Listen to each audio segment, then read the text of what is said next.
Hello everyone, it's Alex. Thank you guys so much for tuning in today. So today I have an amazing video. This is a collaboration with a few ladies here on YouTube. This was not created by me. I was actually invited to join, so I'm very, very thankful for this. This is a tag created by Christina. I will have all the ladies linked down below. This is the most likely makeup tags. So she came up with most likely type of categories, and then you can go throughout your whole entire makeup and choose a product that you would think would go with that specific one. Now you can go through your whole entire collection and pick whatever your little heart desires, but as you guys know, I mainly stuck to eyeshadow palettes, if not all, because that is my thing, that is my passion, and that is what comes to mind first. But I wanted to share with you guys the ladies that will be joining me in this collaboration. I'm gonna have everyone linked down below so you guys can go ahead and check them out, as well as this tag video. So we have the beautiful Katie Marie, Tara Lynn, Millie from Bad to the Brow, we have Charlotte, and our beautiful creator Christina. So I will have all the ladies linked down below. I have been having so much fun watching their channels, looking at their Instagrams. Some of them already been following and some of them are new to me as well. We all have different aesthetics and we all have different makeup styles, and I love that because we all can bring something to the table in this collaboration.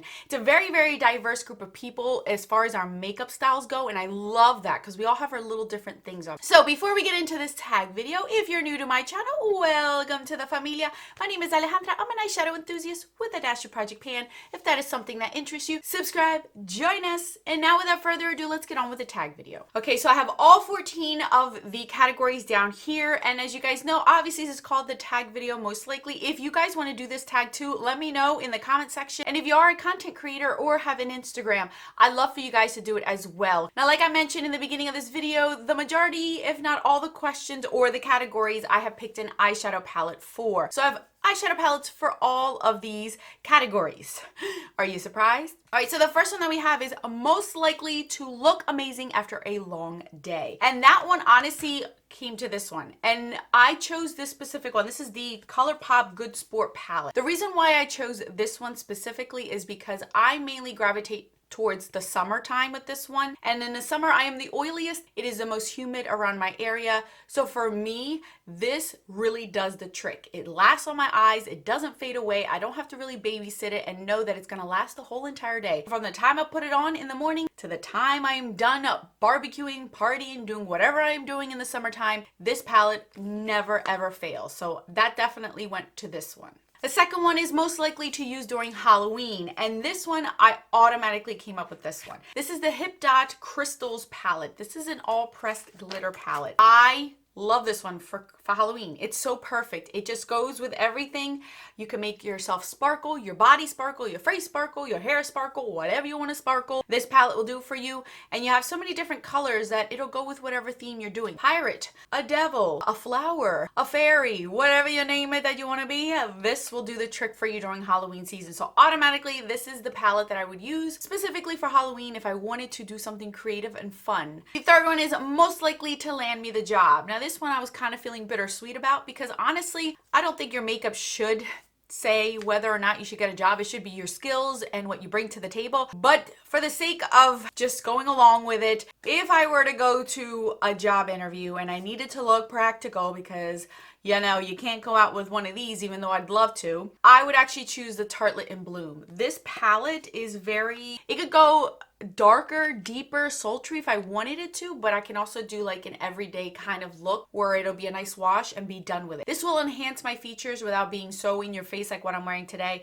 even though I would love to wear this. But I like this palette. It's really good. I've used this multiple times when I do other people's makeup and it looks really stunning on their eyes. So this is the palette that I would choose to wear if I wanted to land the job, even though you should land the job according to what you bring to the table. Number 4, most likely to ring in the new year. Well, this one was a little bit hard for me because I automatically think of a specific look that I like to do, or that is like the general consensus of what we wear on New Year's. And normally I wouldn't wear these two kind of colors any other time because I'm not really into them. But during the new year, this is what I think about. And I always think of silver and black. Silver and black, for whatever reason, that's what I gravitate towards. But this is honestly what I would choose to ring in the new year, and that'll be this one. This is the Huda Smoky Obsession, because I always go with a smoky look. No matter what color it is, I'm always doing a smoky look for the new year. So this is the palette that I would go for, because I got my silver and black right here, but I can also do the browns or a gold or a bronzy type of smoky look. This is going to give me a smoky look with a pop of either silver, gold, rose gold. I have it all in here where it's not too much. I normally do not go just very bare minimum for New Year's. I'm always doing something with metallics, glittery, shiny. Even if I am sitting my rear end at home and not going anywhere, I like to just glam it up for that night. So I actually would choose this one. Category number 5. Most likely to get decluttered this year. And this palette is one that I would say is probably going to get decluttered this year. I try not to declutter as much anymore just because I kept whatever I had after my huge declutters that I've been doing. But this is the Profusion Festival. Don't mind the tape. This is one that I am panning, which you'll probably see in Friday's video, my progress on that. So that's why I have it taped so you guys can't see my progress. But this is a palette that I would probably, if I'm going to pick one palette to get rid of this year, it would probably be this one. The more I've used this palette in my pan those eyeshadows, the more I project pan, the more I learn about my makeup and what I like and the formulas and the different brands that are out there. And honestly, I really am not a fan of this formula. As much as most people do like this because it is affordable, you're getting a lot for your money, I still can find better quality elsewhere for the same price, if not maybe even cheaper, because I'm not going to get use out of all these. This will probably be a palette that I will consider getting rid of. It's very powdery. Some of the eyeshadows are very crumbly. They don't really last that long on my eyes unless I really use a good primer or a base under these. So this is probably one. This is the only Profusion palette I own at this point. Yes, it's okay for what you're paying for, but again, you're getting what you're paying for. So it's not my favorite, and if I were to choose one, this would be it to go bye-bye. Number 6, most likely to get the guy. Well, I know that certain shadows enhance my eyes more, even though I got poop brown eyes, but certain colors bring out the whatever honey color I have left in my eye, and I would choose the Menagerie Courtship palette. I think that this is just straight to the point. I don't have a lot of fuss, and I think that this palette will probably get the guy. It won't be as bright as this because I know that some men, not that I'm looking for a guy, I've been with some man for 17 years, but if I were to be out there, I wouldn't obviously scare somebody like this, but I'd still wear color, but not in your face, at least not in the beginning. So this is the palette that I would choose. I think this would be just enough. 6 eyeshadows. You're not getting very, very bold eyeshadows, but they're still color. So you're at least sticking to your roots and what you love, but it's not really out there. So I definitely choose this one. Number 7, most likely be my favorite by the end of the year. So for that, I actually would choose this one. I have only up until this point purchased 4 eyeshadow palettes this year. I've been really, really picky and strict on the palettes that I'm bringing in my collection, and this is one of the most recent ones that I have. This is the Juvia's Place Wahala palette. Can you guys see how bright and beautiful this one is? Now this one, I did a full review, demo, swatch of this whole palette. I'll link it up in the iCards. But this has grown to be one of my favorite palettes this year. I love the whole entire palette. Yes, there are glitter shadows in here. There's pressed glitter in here, and I know a lot of people don't like that. But if you take that away, overall, you're basically taking away 3 eyeshadows. Overall, the rest of them are really beautiful. I think it works really great. I went through a whole entire detailed video on it, so I'm not going to get into it here, but I would say this is probably going to be one of my favorites this year. Definitely. It just sticks out. I enjoy it. I really like it. And so many people have really gotten interest in this palette. So for a good reason, I think this is a really good one. So I would say this is probably going to be one of my favorites for the year. Number 8, most likely to get me in trouble. Well, I took that, it's like, I took it many different ways. She meant more of like, Christina meant more like mischievous and, you know, secretive, that kind of thing. Or I could actually legit get in trouble if I did wear this palette outside other places. So I took it both ways, and I would say this is the BH Midnight Festival palette. Now, a review will be coming up of this palette. It's not up yet on my channel, but I have gone through very, very detailed explanation of this whole entire palette, what I think about it, swatches, demo, everything. So it should be up next week. but I would choose this one. This is the Midnight Festival palette by BH, solely because it'd probably get me in trouble anyways. One, there's press glitters in here, and I know how many people are against it, so it'll get me in trouble with that kind of community. But also the fact that these are all neon bright shadows. Anywhere I would wear this is very risque, very out there in your face, even brighter than what I'm wearing today, or I can make it even brighter. So I feel like this one would be my mischievous one, my little out there one, because there's no neutrals in here. Like, there's absolutely no neutrals in this palette. You are getting what you're seeing, and that's what you're gonna get on your eyeballs. So it'll get me in trouble anyways. Could you imagine me wearing this to a job interview? So number 9, most likely to be in a regrets video. So for that one, honestly, it's categorized as a palette, but I know some people see it as a quad, but I would truly say it would be this e.l.f. Rosewater quad palette. I know it says it's a palette. I would actually say this. I did a whole ranking video of all of these quads, these little mini palettes from e.l.f. And this was the one that ranked the least favorite of mine. And I honestly don't like this one. I still, out of all of them that I have, this is the one I still don't care to reach for again. I didn't like the quality. I didn't like how it looked on my eyes. I had to work too hard for it. It was way too crumbly than the rest of them. I felt like there was a specific niche individual for this type of palette. And it's funny because I've seen so many people say they are dying to get this one, and this is the one that interests them. And I'm like, why?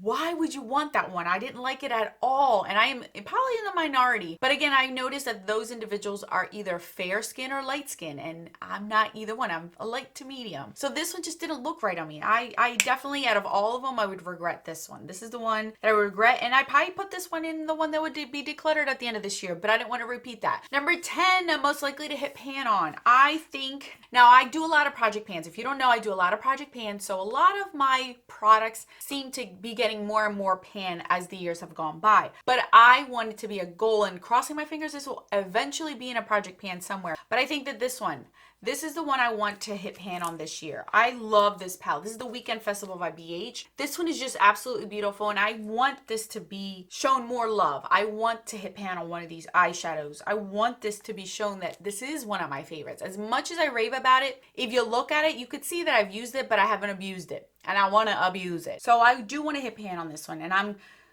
making it a goal to at least hit pan on one of these eyeshadows this year. I don't know how, I don't know when, but I got 6 months left.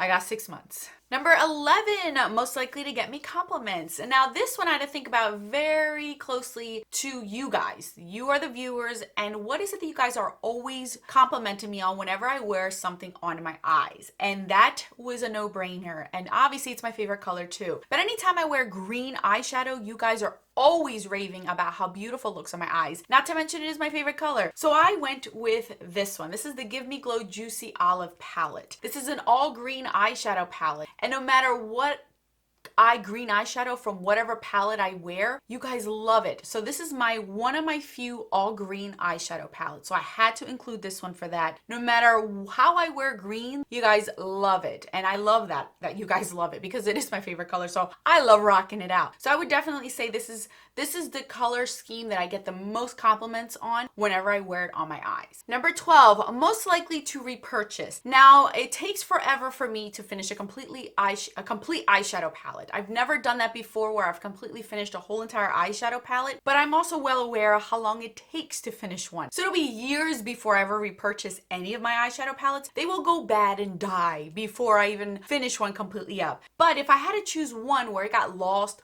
ruined, destroyed, finished, I actually did use all of them up, this is the one that I would automatically repurchase hands down. That is the Menagerie Feral palette. No surprise there, you guys. If you follow me for quite a bit, you are well aware how much I love this palette, how much I am in love with it, everything about it, the whole entire packaging of it, the color story of it, everything about this palette I just absolutely love. So I would definitely, if anything were to ever happen to this palette, I would repurchase it hands down in a heartbeat. Number 13, most likely to splurge on. I had to think about this one long and hard, and what is it that I would splurge on? Now there's quite a few brands, very luxury brands that I own as far as eyeshadows. Since I love eyeshadows, I like to try all different kinds, but there's one specifically that I did splurge on that got me into the luxury genre of eyeshadows, and I absolutely love it and own a lot of since then because I love the formula so much. And that is something that is from Viseart. I would absolutely splurge on this. This is one of those brands where I have paid full price for one of these. I've gotten most of mine on sale, but I would.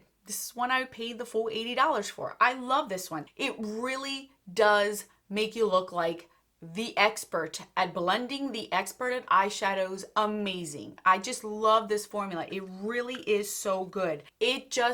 I'm telling you, I can give this to a child and have them put it on their eyes and it would look like they knew what they were doing. It's just so good. The quality of this is so good. And they have practical eyeshadow palettes like this one, or they have fun ones like the editorial one. They have ones with all shimmer on them. They have ones, and I love the fact that you can pop these out and put them in Z palettes, mix and match them. So I definitely would say this is one that I would splurge on continuously, which I already have, but I would continue to do it as well. Now, last but not least, most likely to look terrible after a long day. Now, again, this was long and hard because I don't have many of those. I thought about the summertime again when my eyeshadows go away as quickly as possible because of the heat, the humidity, the sun. I'm outside, I'm sweating with kids, you know the whole deal. So I had to think about this one. And this is actually one that I would say, if I don't really do a good primer or a base or something to hold it, this is something that will look really bad at the end of the day. And that's any of my Morphe palettes. I don't own many Morphe palettes left, but I would. I really have to work at it. I love the color story of this. It's just, I have to work at it. And it does. If I don't really take my time with these, it would look bad. So I would say that any of my Morphe palettes would probably look bad at the end of the day, which has been proven a few times where I don't wear these that often in the summertime because I just can't trust them in the heat or humidity, but I can in the wintertime, so that's when I get more use out of them. I would also say the Profusion one, but since I already put that in a different category, I didn't. But that would be one that would look terrible at the end of the day, I'm sure, in the summertime as well. All right, you guys, so those are the 14 most likely categories. I will have them all down in the description box. So if you are interested to continue this tag, I'll tag some down in the description box. If I forgot you, I'm sorry. I tag anyone that wants to do this, but I'll put specifics to see if anyone else would want to tag this. Thank you so much, Christina, for creating this. Don't forget to check out the other ladies, Katie Marie, Tara Lynn, Millie, Charlotte, and Christina as well. I hope I didn't forget anybody. I think I got everyone. So don't forget to check them out. I'm dying to see what they chose. Again, this could be for any makeup category you own. It doesn't have to be eyeshadows, but naturally it comes to me when it comes to eyeshadows. I thought it was so much fun to do this. So let me know in the comment section that you are doing it so I can go check out your video. Thank you again to the ladies for allowing me to join this tag. I had so much fun doing it. I will catch you guys on these videos right over here. Until then, bye guys.